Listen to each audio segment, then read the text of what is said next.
Right. So, welcome everyone. Good afternoon. My name is Lauren Grunice, and I am the Student and Alumni Relations Coordinator in the College of the Liberal Arts Career Enrichment Network at Penn State. I want to welcome you all here to Liberal Arts Career Week in general. We've had a host of programs so far this week specifically for liberal arts students. And I really encourage you all to take advantage of the rest of the opportunities going on this week. We have a couple more tomorrow in addition to this one today. But for today, we're going to focus on diversity, equity, and inclusion, and how do I make this a part of my career search, which I feel like is a question that has taken on new meaning over the past year. So this webinar will be recorded. I highly encourage everyone in the audience to ask questions that they have in regards to this topic. Type it in the chat into the Q&A. But with that, I'm going to begin to introduce our presenters.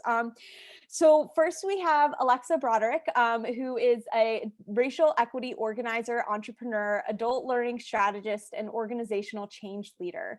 She is the managing director of diversity, equity, and inclusion on the recruitment team at Teach for America. And it's also the founder of the Equity Paradigm, a diversity, equity, and inclusion firm that provides a suite of learning experiences, capacity building resources, and strategic thought partnership to organizations looking to define or advance their understanding and commitment to diversity, equity, and inclusion. Operating from the belief that equitable systems and institutions begin with equity-conscious leaders, Alexa has extensive experience and passion for helping mission-driven individuals develop and apply a racial equity lens and analysis to all aspects of their work. Alexa specializes in facilitating the process of understanding the interconnectedness of internalized, interpersonal, institutional, and systemic inequities. Alexa has designed and facilitated hundreds of workshops on a variety of topics related to race, racism, power, privilege, oppression, and liberation, impacting local, national, and international nonprofits, school districts, Fortune 500 companies, and higher education institutions. Alexa holds a Bachelor of Arts in Strategic Communications from Elon University and currently resides in Durham, North Carolina with her husband and son. So welcome, Alexa. Next, we have Tal Mintz, who grew up in Ossining, which I'm probably pronouncing incorrectly, New York, and is a dual citizen of Israel. He attended Ithaca College and earned a Bachelor of Arts in writing with minors in politics and sports studies. Tal was passionate about finding an opportunity that involved advocacy, community engagement, and direct impact after graduation. Tal ended up applying and joining Teach for America and committed to serve in Memphis, Tennessee. In Memphis, Tal had an amazing opportunity to be a kindergarten first and second grade play teacher, a fifth grade writing teacher, and the assistant rugby coach of a high school. During his 2-year commitment as a core member with TFA, Tal had an enormous privilege to teach and work with over 500 students. Tal transitioned from classroom to the recruitment team to help bring incredible leaders into schools and help college students find their path and place in addressing educational inequity. Tal now lives in Philadelphia, Pennsylvania with his girlfriend Olivia and their dog Wilco. And last but not least, we have Andrea Beltran Vega, who is a recruitment manager at Teach for America, actively recruiting the next batch of leaders from Northeastern University. Andrea graduated from Arizona State University with a bachelor's in political science and a minor in Spanish, and later went on to graduate with a master's of education. She is a 2017 Teach for America Phoenix Corps member, where she taught Spanish and AVID for 9th through 12th graders in Avondale, Arizona. Andrea has been a policy researcher and a field organizer for campaigns, has founded her own organization called Pathways to Success, and as well as has worked for the House Oversight and Reform Committee, where she led the first congressional hearings on childhood trauma and the effects on low-income communities. Today, Andrea lives in Boston, Massachusetts, and recruits across the North and Mid-East, as well as works on a few affinity-based organizations across the country. So with that, I am going to hand it over to our wonderful presenters to start facilitating this workshop and discussion. Hi, all. Thank you, Lauren, for that incredible this recognition of all the things. I had forgotten how long some of our bios could be. So thank you for giving us all of that. I would also like to know, I know that we put it in the chat, but if you haven't done so already, what's your name? What's your major? One thing you're grateful for? I know myself today, I am grateful for this space on a more diminutive level. I'm really grateful for the coffee I've had this morning. I've been not doing so well with sleep, but I'm really excited to be here, and I know all of us are. I'm going to pass it over to Tal to give us a bit of framing for how we're going to spend our time today. Thank you so much for that, and really enjoying some of the whips coming into the chat and what you're grateful for. I'm really excited to be here today with everyone else, and what you can expect is kind of us looking into what it means to center and really focus on DEI as part of your post-grad focus. And we're going to start with our welcome and framing. We're going to go into unpacking DEI and what does it mean and why is it important. And then we really want to be able to kind of explore a conversation on centering DEI in your job search and in the workplace. And lastly, we're going to end with a Q&A. And I really want to kind of echo something Lauren said, which is any questions that are coming up, please go ahead and put them when they pop up, and do not feel like you have to wait to the Q&A. Lauren and I are going to be monitoring the questions. We really just are excited to hear your thoughts, and we really also want to make sure we're able to address any questions or thoughts or concerns you're having. And so really looking forward to being here today. Without further ado, I think I can introduce myself a little bit further, going to the next slide. That's me. That's my dog, Wilco. Actually, one thing I'm really grateful for is I just got this ordered, like it just got in, and so like I'll brag for a second. But no, I'm Tal. I was a Memphis 2017 core member, as was said, and I am just really excited and feel very honored and privileged to be a recruitment manager and able to just work across so many different universities, especially at Penn State, which has a lot of close reasons to my heart. I have a lot of family members who are a part of Thon, and I just Penn State's really special to me. And so that's just like a little bit about me. Andrea, I'd love to hear a little bit more about you. Yeah, well, my name is Andrea. I'm a 2017 Phoenix Core member now. I work on the recruitment team. I'm teammates with Tal here. As you can see, both of us are very different people. I am very much a cat person, an animal lover too, but I love my cats. I don't have them here in Boston. My parents have taken over taking care of the one cat, Donovan, who is living like a king right now, and gets treated better than I ever did during my childhood. So like he's very much the baby of that home. But yeah, I'm also very excited. And with that, I want to take a moment to let Alexa introduce herself and tell us a little bit about her work. Yeah, as I was listening to my bio being read, I'm like, I really need to shorten that. I don't know what else to add. Other than I am originally from Ohio, but have lived in North Carolina for a little over a decade. I'm a mom of soon to be 2 boys. I have a 2-year-old and a son on the way who's going to be here in April. So being 7 months pregnant in a pandemic with a toddler is a very interesting combination of factors. And I've been at Teach for America for about 6 years, and then also started my own consulting practice, as Lauren was sharing, about 3 years ago, to do some racial equity work with organizations all over the country. So it's really been great to deepen my work at Teach for America in diversity, equity, and inclusiveness, while also exploring entrepreneurship, which I know so many young people are interested in doing, and it is possible. So excited to kind of speak from both sides of those experiences. Thank you. And as we jump in, we have a lot to hear, but something that we wanted to bring you into is some of the norms that we at Teach for America as staff members and as core members, we see on a daily basis. And these are norms that we use on the recruitment team as we delve into any DI conversation that we might have. So as you can see on your screen, it's 5 of them. They vary from time to time, and we focus on some of them more on some days more than others, but one of them is to be able to stay engaged. And as you listen to what is being said, ask all the questions that come to mind, which comes with speaking your truth and coming from a place of understanding and being able to listen to understanding. One of the things that we underline at Teach for America is that DEI is not always comfortable. And as we explore our identity, we explore our place in this world, we should be able to experience discomfort. And with that, expect and accept that there will be non-closure in some of the conversations that we have, especially as it pertains to the work that we do within ourselves, the work that we do professionally, and then also the work that DEI undertakes when we interact with others.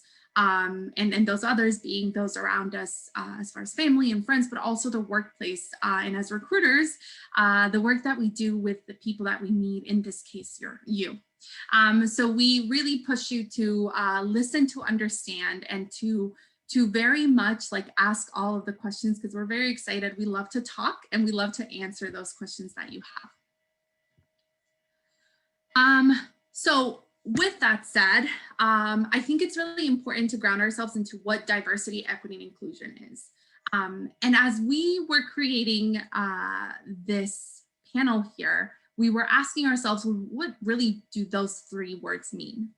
Because I think we can say DEI this, DEI that, but if we don't actually know what the words mean and as it pertains to us and others, then we're not actually really potentially living up to those commitments.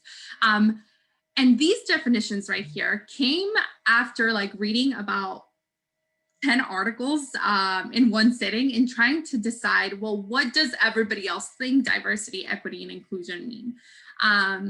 And I think what we came to the conclusion here is that diversity is the presence of differences within a given setting. And I think that's the word that we use the most when we think about like staff composition, for example, as you're looking into like, what company should I work for? If you're thinking, you know, Google, what percentage of their staff does it looks like me, or is BIPOC, or and all of that stuff. Equity is the act of ensuring that processes and programs are impartial, fair, and provide equal possible outcomes for every individual. And that word right there is, I think, the difference between equality and equity, right? And when we think of those two words, equality is making sure that everybody gets the same thing. Equity is making sure that those that need a little bit more get a little bit more, to make sure that we gain an even playground. And so what does that mean in the workplace? And what does it mean as you're looking for a job? And then inclusion, I think here is what happens after you have the first two, which is the practice of ensuring that people feel a sense of belonging in the workplace. And I think is really why we're here. How can I ensure that when I walk into a workspace, when I walk into my next career, I feel like I belong, and I'm not perpetuating systems that ensure that other people don't feel like I belong. Because at the end of the day, this is where the conversation has led us to after, well, you know, arguably thousands of years of inequities that have happened to communities. And so with that said, I want to invite Alexa to also give her perspective on what is DEI, and then what is the role of DEI and TFA as it pertains to her job and her role. Thanks, Andrea. So something that comes to mind for me when I think about DEI, it's often a conflated term. So we often refer to things as DEI, or you might hear some companies say D&I and leave out the E. Mm-hmm. And so I think it's a really important distinction. I'm glad Andrea started with aligning on the differences between the terms, because I think we have the tendency to think about them as one holistic entity, when in fact, you can have diversity in your organization and not have equity and not have inclusion. You can have inclusion in your organization and not have equity, right? And so I really want to speak to the equity piece, because my company is called the Equity Paradigm for a reason. And the equity piece is really about identifying the structural nature of, you know, the different experiences that people are having inside of an organization, that companies don't just have a difficult time building a diverse pipeline just because. They have a difficult time because of centuries of marginalization and oppression that have limited access for Black, Indigenous, and people of color in the workplace. They have a hard time retaining diverse talent because of centuries-long construction of organizational culture that are rooted in attributes of white supremacy. So I think that when we really get into, when I think about equity, I really think about the historical construction of the problem. I really think about all of the policies, all of the legislation, all of the bills, all of the norms that have created and perpetuated injustice and inequity and continue to manifest. And when you apply an equity lens to your work, to your team, to hiring, to anything that you're doing, you're taking that historical context into consideration and actively seeking to reconcile that. You're never looking at a situation at face value. You're always asking yourself, James Baldwin says, the past is all that makes the present coherent. You're constantly asking yourself, how is the past informing the present? So my role at Teach for America on the recruitment team was created because the recruitment team was like, you know, we need a role that is dedicated to figuring out how to move us in the direction of being an anti-racist, multiculturally competent, diverse, equitable, and inclusive team, both in our internal practice as individuals, like as a team, and in our external practice in the work that we do on campus. Ultimately, we can't expect to have conversations with you all and go to campus and build relationships with external stakeholders if we're not doing the internal work ourselves. And so one of the things that I'm most passionate about in DEI work is helping people implicate themselves inside of the work, inside of the system, that it's not enough to just understand diversity, equity, and inclusion, but it's to say, how are my behaviors, my mindsets, my norms, my practices, my preferences, my beliefs perpetuating the status quo or interrupting it? Because in any given moment, we're either interrupting or perpetuating. And so one of our goals in the recruitment team is to diversify our recruiting, our recruitment team, the actual people who are sitting on our team. That now we are just about 50% Black, Indigenous, and people of color recruiters. That has been a drastic increase in what we've had in the past on our team. And that continues to be a focus of our internal talent strategy team, and figuring out how do we ensure that our team is representative of the community that our mission serves. That we really believe that in order for equity to be achieved, in order for inclusion to be achieved, we really have to elevate and center and be willing to be led by those voices that have been the most disempowered, right? That have been the most marginalized. Another thing that I'm responsible for specifically is leading our DEI council, in which Andrea is actually a part of, on the recruitment team. So we are an internal body on the recruitment team that is completely volunteer based. So in addition to all of the work that everyone's doing full-time in their jobs, the council dedicates, several hours a week to developing the recruitment team's first ever diversity, equity, and inclusion strategic plan. And the reason why we're developing a strategic plan is because so often in DEI work, we can say what the aspiration is. We can say what would be great if we're equitable, if we're inclusive, if we're diverse, these things will be true, but we don't have an accountability mechanism or a plan to move the needle on those commitments. And so similarly to how you might have started 2021 saying, this is the year that I'm going to get in shape and I'm going to do X, Y, and Z. But in the absence of a plan for how you're going to do that, benchmarks that are going to hold you accountable, systems and structures that you're going to change in your life in order to lead you to a different outcome, then chances are it's more so lip service than it is transformational change. And so we're really trying to achieve transformational change on the recruitment team.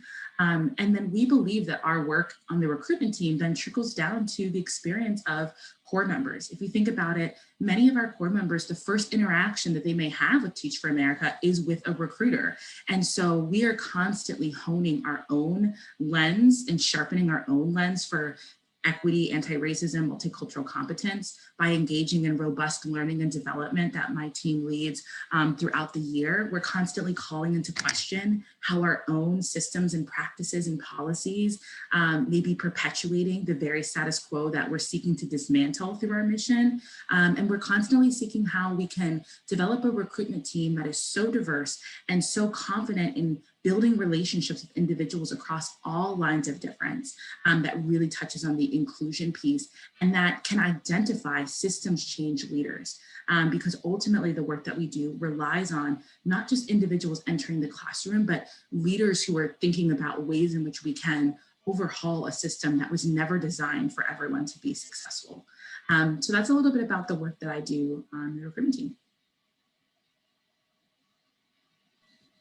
Thank you, Alexa. And I mean, it's a pleasure working with you through the DEI Council, because you pushed me to really think about, I think what you said, that sustainability of what change actually looks like, rather than putting out fires as they pop up, but to truly have a strategic initiative as like we think of like what our workplace could look like, but then beyond that, what the next batch of like people that we're recruiting could look like as well.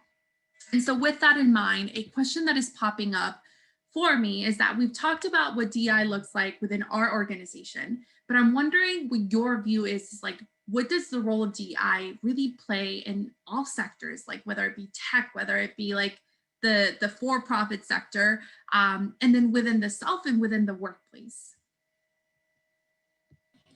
Absolutely, that's a great question. And I feel like I have my consulting work has really helped me develop a perspective on this, because I work with nonprofits, for-profits, tech, finance, I mean, you name it. I've been in a lot of different spaces. And so one of the things that's interesting about this particular moment in time is that there is probably more energy, investment, and financial resources being allocated to DEI work than ever before. And I think we can all agree that the past year has really amplified racial injustice, inequity, in ways that we just haven't really talked about explicitly, especially in the workplace. And so my personal belief is that DEI must be at the foundation of an organization. It must inform how the organization sees itself, how the organization makes decisions, how the organization interacts with its staff members, how the organization builds partnerships, how the organization prioritizes different initiatives or develops programs, how the organization recruits and retains its talent. And so it really needs to be at the foundation of an organization. And it's very evident the difference between organizations that are deeply committed to the transformational work that is required of DEI and that are doing performative work, right? And so when I say performative work, I think we all know what I mean by that. You put the black box up on Instagram on Blackout Tuesday. You said my thoughts and prayers to the families of insert hashtag here. You maybe started, X program or made a remark about the current events that are happening, but nothing about your systems and structures and practices have changed. Nothing about the individuals inside of your organization have changed. Equity work, DEI work is change work. The two are synonymous. Because if we're remaining stagnant, if we're not changing, then we're perpetuating the status quo. And if we're perpetuating the status quo, then we're perpetuating centuries of inequitable behaviors and practices that have led us to the outcomes that we see playing out in the organization. And so when I think about the role of DEI in the workplace, it's really, do you have dedicated space for your staff members to learn and interrogate and examine themselves and their work through a DEI lens? Do you have a strategic plan in place that provides a clear direction and set of benchmarks and outcomes that the organization is responsible for as it relates to diversity, equity, and inclusion?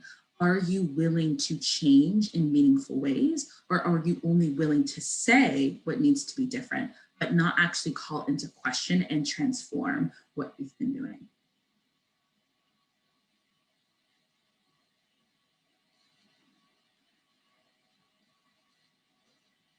I'm going to figure out that unmute button eventually, but thank you for saying that. Some of the things that pop up as you were talking is like, I think about all the emails that I received this summer as waves of just like protests around the country were happening. I was getting all these like performative emails from like Nordstrom and Nike, not to call out like companies, but I'm thinking, okay, great, but what does it actually mean?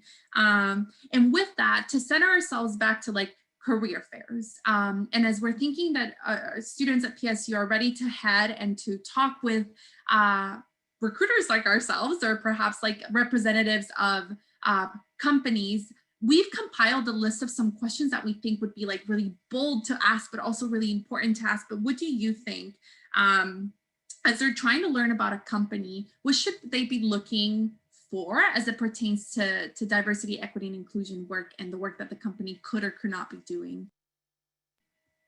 Yeah.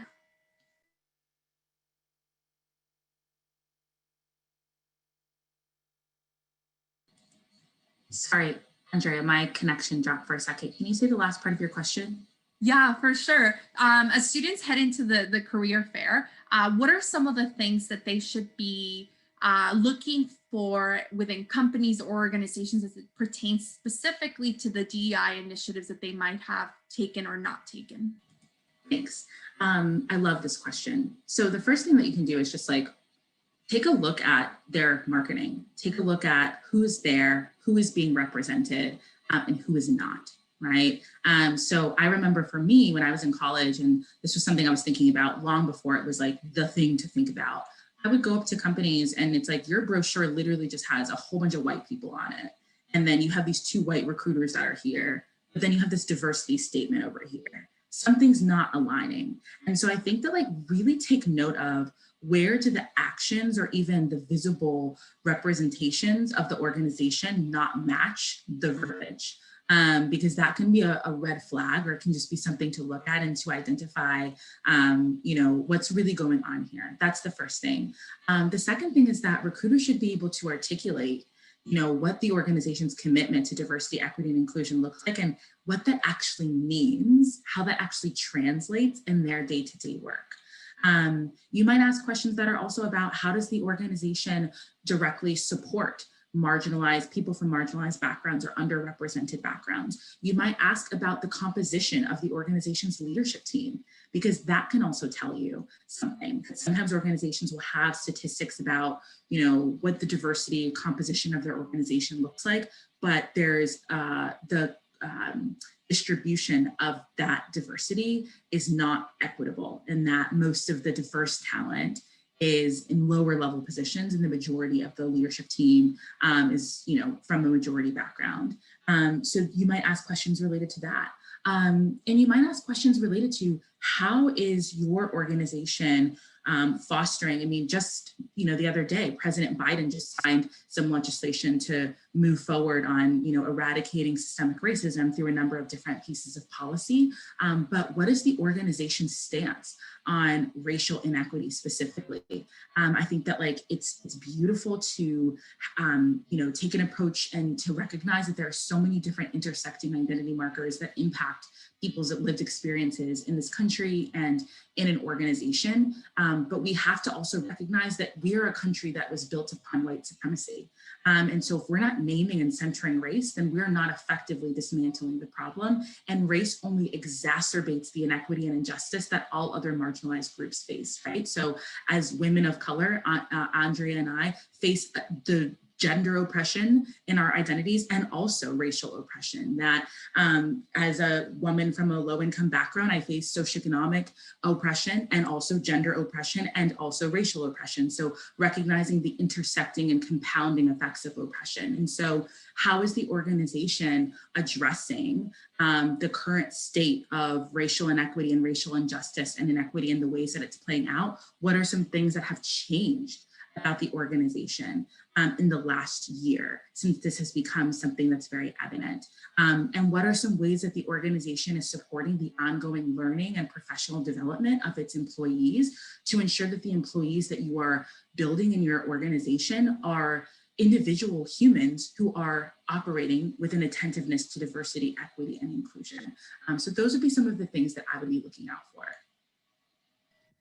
I love that you mentioned that too, because as we think of I mean, at least from my perspective as a recruiter, I think about the fact that when I speak with prospects, when I speak with potential people that might be applying to Teach for America, I like to remind them that they have a lot to offer for us, but we also should have a lot to offer to you as it pertains to this specific topic as well. Because it's not enough to just say, go do work that entails equity work and entails working with low-income communities. That should never be enough. It should be up to us to also develop you to like understand yourself, but to understand yourself in the perspective of others and your place in a movement like this. And I think this is specific to nonprofit, but I think it can be applicable to just about any company and organization, because we should be making strides. And it sounds really cheesy to say it starts with us, but it definitely like takes us to also be doing that work and pushing companies and organizations to do better if they need to do better. And that leads me to one question that like came up as you were talking, which is like, if we're saying all of this, if we are living into DEI commitments, what is your hope, I think? What is your hope that the workplace will look like in 5-10 years? What do you envision it to look like for us and for the people listening here? For sure. I mean, ideally, I would love for the workplace to look like the way that our country is looking, right? Like we are a rapidly diversifying nation. There's so much diversity in our country, and yet power is not diversifying. In the nonprofit sector specifically, 93% of executive directors are white. 83% of nonprofit employees are white, despite the fact that the majority of nonprofits almost exclusively work with or on behalf of communities of color, because systemic racism created those dynamics. So I would like to see a workplace where those dynamics are being flipped on their heads. But guess what? That requires change. That requires transformation. I don't know if you all are familiar with the graphic, the cartoon where it's like equality and equity, and people are standing on boxes. And on one side of the graph, everyone's standing on one box and can't see over the fence, right? And then on the other side of the graph, so that's the equality, everyone's given one box, but it's not enough. And then on the other side of the graph, you have the shortest person has 3 boxes underneath, and then there's a person who has 2 boxes, and then there's the tallest person who has no boxes, but they can still see over the fence. And one of the things that I call out in that graphic is that equity for those who have the most power may require relinquishing or redistributing the power that you have. Equity for those who have the most power may involve relinquishing or redistributing the existing power that you have. That requires the acknowledgement that the power that you have has been manifested through the oppression of others. That you didn't just get it, that 93% of nonprofit executive directors don't just happen to be white, right? That centuries of disempowerment and marginalization, sanctioned violence against communities of color, et cetera, have created those dynamics. And so what is the willingness of people who are currently in power? What is the willingness of those who have the most social and institutional power by merit of being white inside of a system of white supremacy to redistribute and relinquish power as necessary to create opportunities for more diverse talent to lead organizations, especially organizations that serve the very communities that they come from? And so, I mean, most of my work is in the nonprofit sector, so I can really speak to that, but this could apply to Fortune 500 companies as well. We have a rapidly diversifying country, and if your leadership does not reflect your market, you can't effectively reach people who you don't know.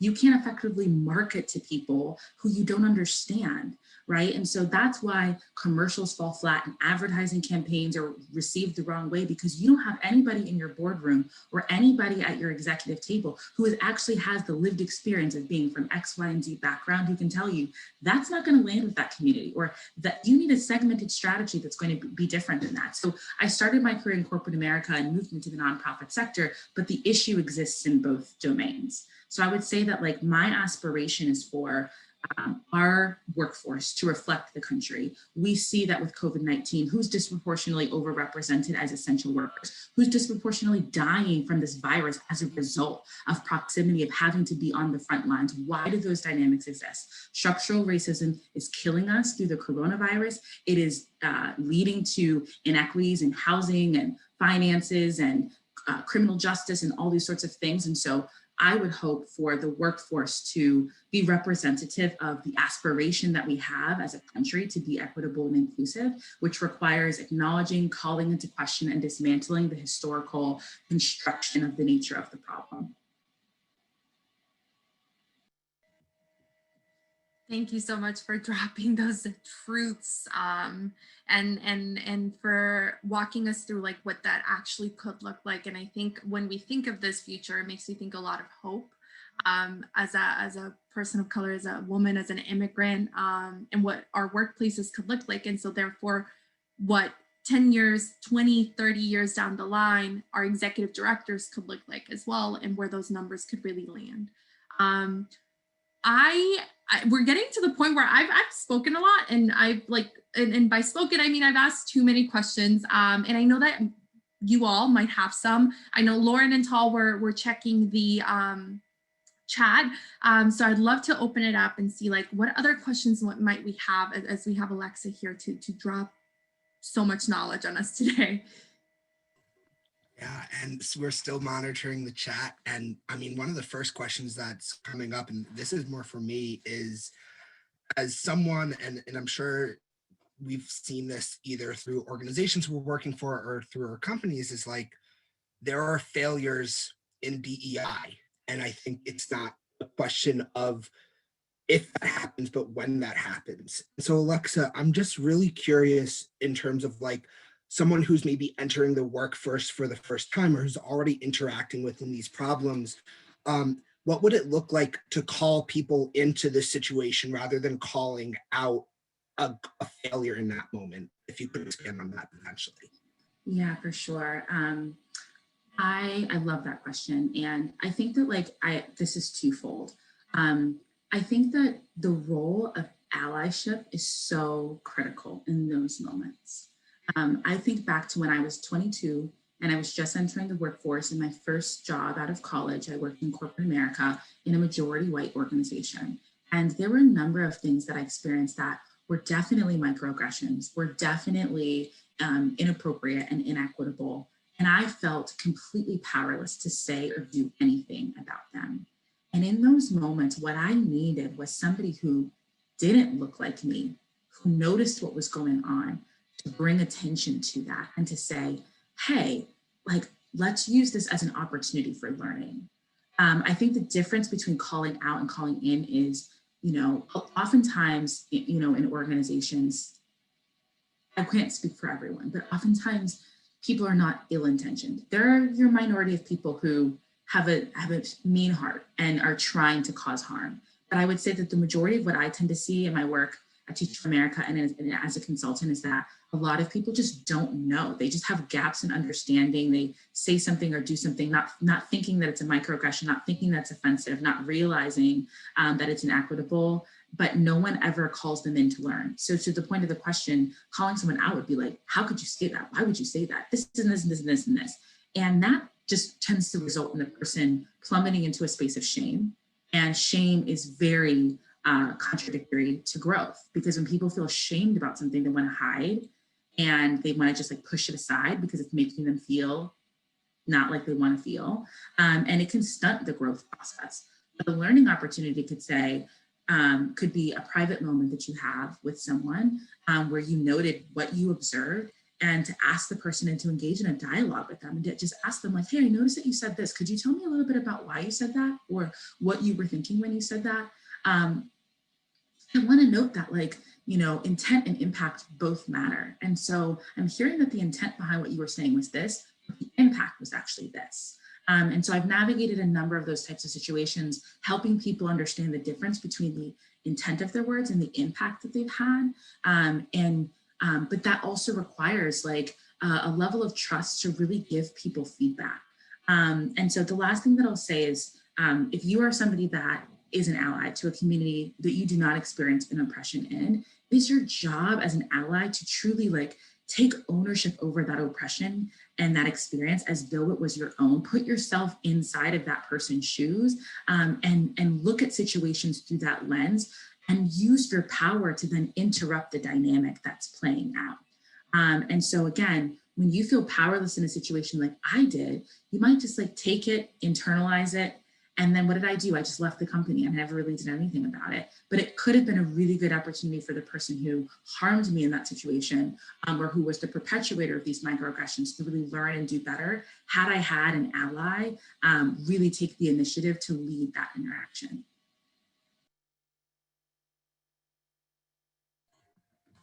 Alexa, I greatly appreciate your response to that question. And also, I think you're touching on that, like, it's a continuous journey. There's not like an endpoint with allyship. Like, you can't just be like, I'm an ally. It's something that you need to like do through your actions and through your work and through your learning and growth. And so I just really appreciate that with calling in, yes, there are some people who have just very malicious hearts, but people want to learn, people want to do better and hopefully be better to other people. And so I really appreciate you just kind of going further in like what calling in looks like, but also encouraging others, like if you're feeling powerless, that like to see that, to have someone who is in a position to speak on behalf of that. So thank you, Alexa, for that as well. And we're still again, please feel free using the chat, the Q&A. I mean, Alexa, just another question I have is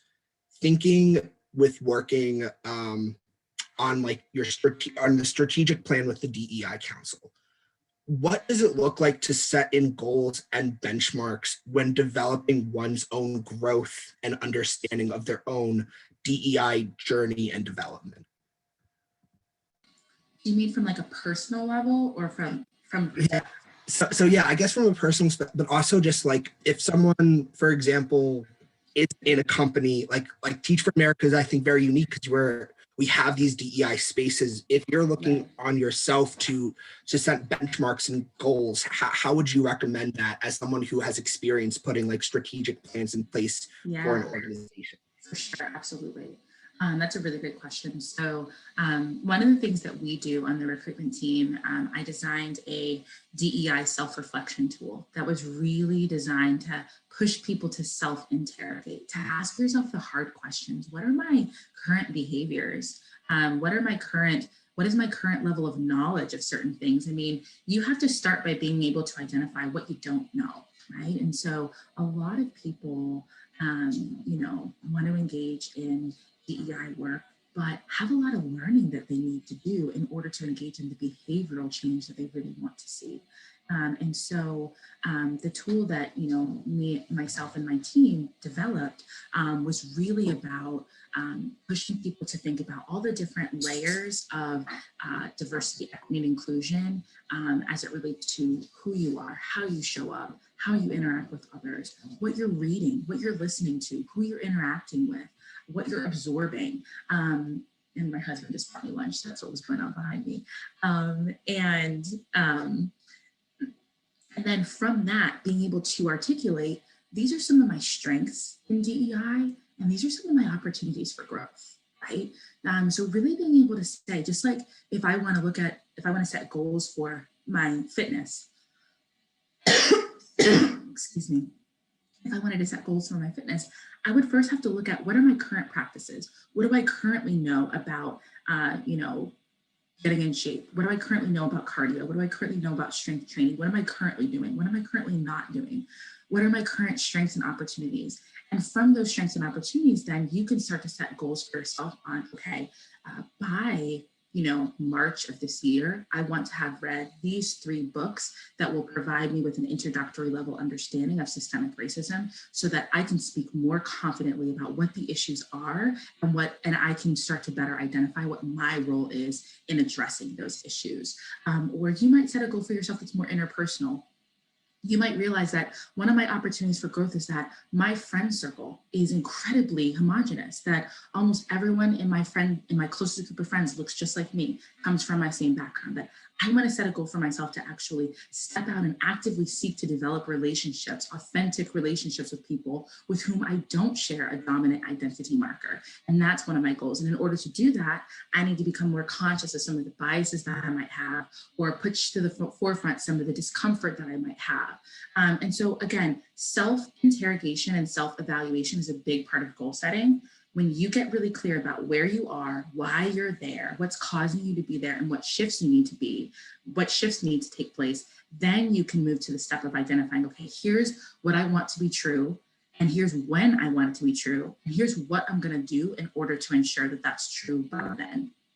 And the last thing that I would say is have an accountability partner. It's really hard to do this sort of stuff alone. right? And so similarly, going back to my workout example, when I've just tried to embark on my own journey and try to do it by myself, not tell anybody what my goals are, not tell anybody how I'm trying to grow, not tell anybody like what my biggest opportunities for growth are, and I just try to do it alone, inevitably, when I get tired of it or when I just want to shift gears, I do, and no one's checking for me because no one knows.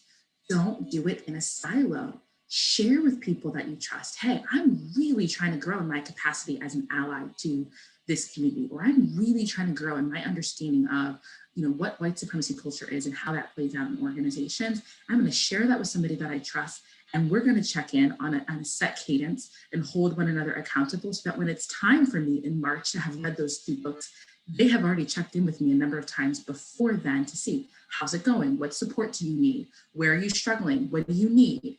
And so I think those are all like self-reflection, accountability, are really, the foundation of setting and articulating strong goals for the year.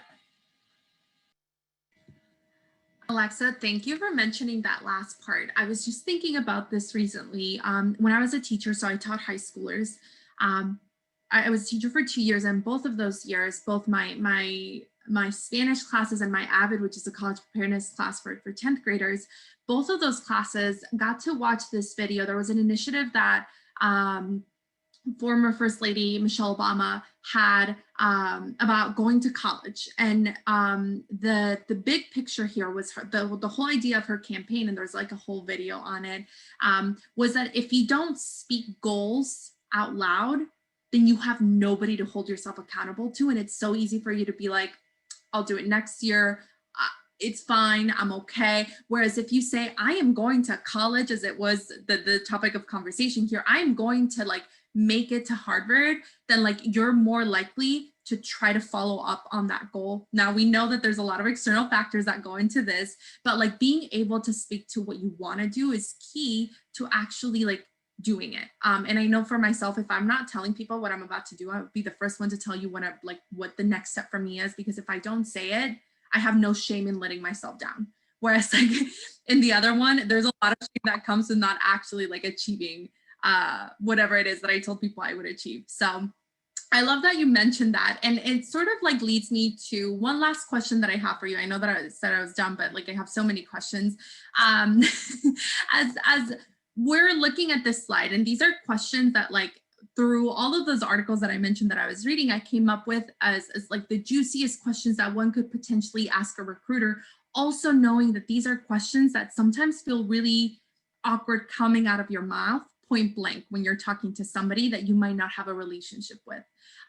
So I'm wondering, I have my recruiter's perspective where I get really excited when I get these questions, but like, how do you feel, or how do you think a conversation about like, how do you eliminate bias from your hiring process could go about when you're sitting in a room for maybe 10 minutes on a Zoom call, which is like the case for a lot of our career fairs right now, with somebody whom you're just meeting and you would hopefully want to work for them? Yeah, I think that their response will tell you a lot about the organization. That's what I would say. And so for me personally, I will speak, putting myself in my shoes, insert X number of years ago when I was an undergrad. No one needs to really know how many years ago it was, right? But putting myself back in those shoes and thinking about, y'all, this is, first of all, I wish I would have asked these questions. It would have saved me a lot of time and heartache in the workplace. First of all, I wish I would have asked these questions. I wish that I would have felt so bold and convicted about diversity, equity, and inclusion back then that I could articulate these questions. These are the questions that are going to help shape the future of the workplace. You all have the ability to push employers to think about who they're recruiting and how they're recruiting and what the culture of the organization is in a way that we just haven't held employers accountable before. You all can help do that. And I'm already incredibly inspired by your generation. And I feel like, when you're sitting across from the table from someone and you ask these questions, again, the person's reaction is going to tell you everything that you need to know. If the person gets defensive, we don't have any sort of bias in our hiring process. It tells you everything that you need to know. If the person has no idea what you're talking about, that tells you this organization is not investing in the learning and development of their staff members related to diversity, equity, and inclusion. If the person's kind of skirting around the topic, this means this person doesn't feel comfortable directly speaking to this question, which means their recruitment team and is not being equipped to build relationships that are rooted in diversity, equity, and inclusion. So take note of those things, right? Know what your non-negotiables are. Because at the end of the day, these companies are going to try to sell you on why you should work for them, but you should know, these are my values. This is what I believe. And if an organization is in misalignment with my belief in diversity, equity, and inclusion, then that's not an organization that I want to be a part of. And that's something that you should feel bold and convicted enough to be able to operate with. Now, an organization to the point of like, we're always in a learning trajectory might be on a trajectory, right? Like they might not be there yet, but they show glimmers of like, we're not anti and we're not completely oblivious. We don't try to be colorblind, so to speak, but we acknowledge we have a ways to go. And it's through talent like you that can help us get there. That kind of thing would make me feel like, okay, this organization recognizes it's not where it wants to be, but it has a goal in mind. So I would say that like, you know, do the self-interrogation first. Don't force yourself to ask these questions. But if you do the self-interrogation and you realize, you know, I cannot feasibly work for an organization who does not embody these values. So I have to ask these questions in order to know if this is going to be an organization that's the right fit for me, which is what you deserve, to work for an organization that's the right fit for you. Then boldly ask them and take note of what response you get. I have a real quick follow-up question, Alexa. So as a part of my role, I do a lot of career coaching with students. And what I find with, especially talking with students who may have more invisible identities, which might include disability, maybe they're undocumented, LGBTQ plus, all of those different types of things. They often ask me when is an appropriate time to disclose that information and how do I take that into account into my career search. And I love what you just talked about with values and kind of identifying your values and connecting with it. But I'm wondering if you could explain or talk a little bit more about that process of disclosure and what that means. Absolutely. And I would say that that is such a personal question and really is completely up to you. There are identities that you do not ever have to disclose if you don't want to, and no one can force you to do that. That's against the law. And employers cannot discriminate against you on the basis of any sort of identity marker. However, you can try to build an understanding of how the organization supports specific marginalized groups. What are your policies related to family leave, or what are your policies related to supporting same-sex couples as it relates to your paternity leave or, you know what I mean, parental leave? What are your policies related to into supporting non-binary staff members? You can ask questions that don't necessarily share your identity. I might be asking this on behalf of a community with whom I'm seeking to be an ally to. And these are some of the questions that I may ask, even if I don't belong to a particular community, but without naming the identity markers that you may not want to share, which again, you do not have to. You can still ask an employer what their stance is, what their approach is, how they support, what their policies are. And again, if the recruiter doesn't know, or is completely thrown off by your question, or has a reaction that you're like, this is giving me an indicator that this may not be an inclusive workplace for me, then take note of those things because they're incredibly important. Thank you for that. And thank you for that question, Lauren. Such a great question. And I just want to say, I grew up undocumented, and so these were questions that were really scary to me. And once DACA, Deferred Action for Childhood Arrivals, came into the picture and I was able to have a work permit, and actually I made the concrete choice to never talk about my status in an interview, never bring it up. But what I did do was do research to see, are there groups within the organization that are affinity based where I know that they have immigrants on staff? What do their policies look like in case I need a lawyer? And that was something that I really thought about as I went through it. And I will say that Teach for America is not perfect when it comes to DEI work, and we are growing still. And there's a reason why Alexa's role, for example, is a thing that has come to be. However, what I will say is that this is the first workplace where I felt comfortable talking about my identity, and that in itself is of so much worth to me as I think about the next workplace. If I decide to leave Teach for America, I'm thinking it's going to be really scary for me to think about whether I can disclose my identity or not in that workplace. So with that, knowing that like there's no clear answer to any of this, but that there are, like Alexa said, some like red flags as you speak to recruiters. We're coming to time, so I think this is a time where we are closing out. I want to thank Alexa because we are in the middle of that strategic plan. We're actually finishing it up, and it's so inspiring to work with you, Alexa, and to get to hear you from this perspective as well, and to see the way that we are being incredibly bold with some of the things that we are setting within that strategic plan, and bold, and it's scary and it's so new, but to know that we are doing so in a way that is sustainable and in a way where we are unapologetic about the things that we are asking our own organization to do for us as staff members, but also for our core members, because it does trickle down, is incredible to see. So thank you for taking the time to join us and for answering all of our questions, because they're not yeah.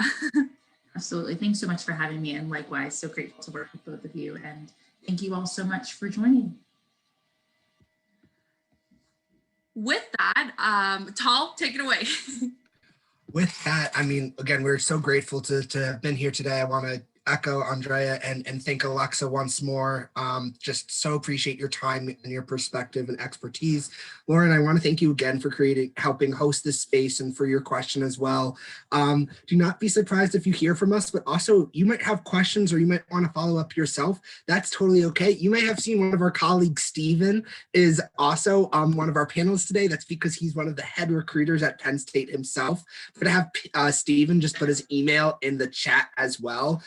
Also, feel free to follow us on our Penn State Instagram account, TFA_Penn State.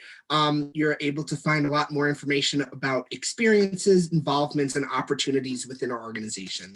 But again, thank you so much for being here today. We know some of y'all are leaving right now, but we're just greatly appreciative for being able to dive into this conversation.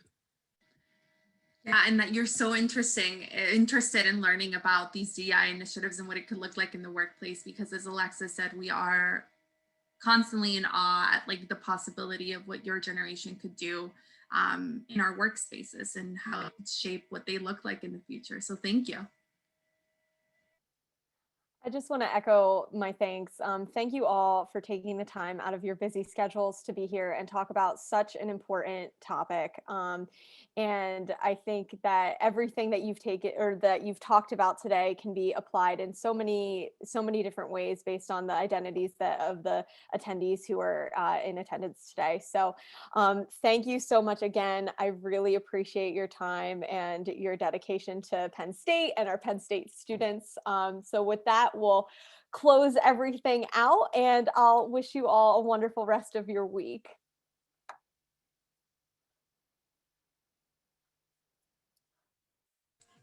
Thank you so much.